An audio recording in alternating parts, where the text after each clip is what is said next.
Hello classmates and fellow debaters. The amendment to the Criminal Code and the inclusion of medical assistance in dying into palliative and end-of-life care changes the way we, as healthcare providers and as a society, now view death. By now, you have all had the opportunity to examine both sides of the very ethical issue at hand, so I will not repeat what has already been said. Each of us has probably already formed our own opinion as to whether or not we agree with assisted death.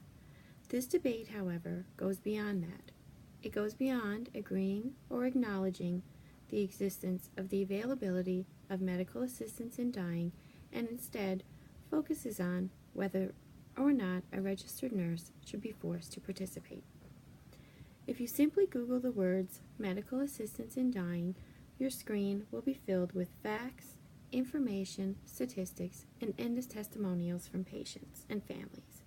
This information still does not justify putting a registered nurse in a position where they are forced to participate in an act that they do not agree with.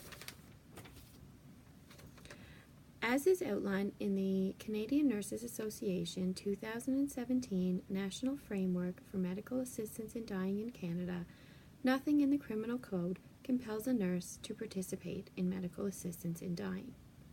The pro side of this debate will argue that nurses are committed to patient-centered care and providing non-judgmental treatment. I am not arguing that this is not the case.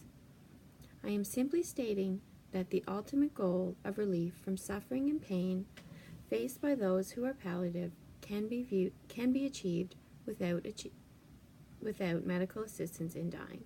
After all, again, as per the Canadian Nurses Association, nurses are also obligated in an attempt to provide such patient-centered care to inform their employer about their objections and to provide their patient with a nurse or healthcare provider who is willing to participate in medical assistance in dying.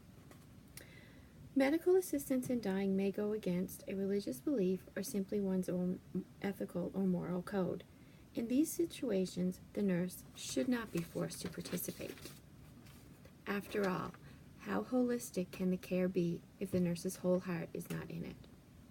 Nurses choose their career because they have a desire to help others, but at what cost?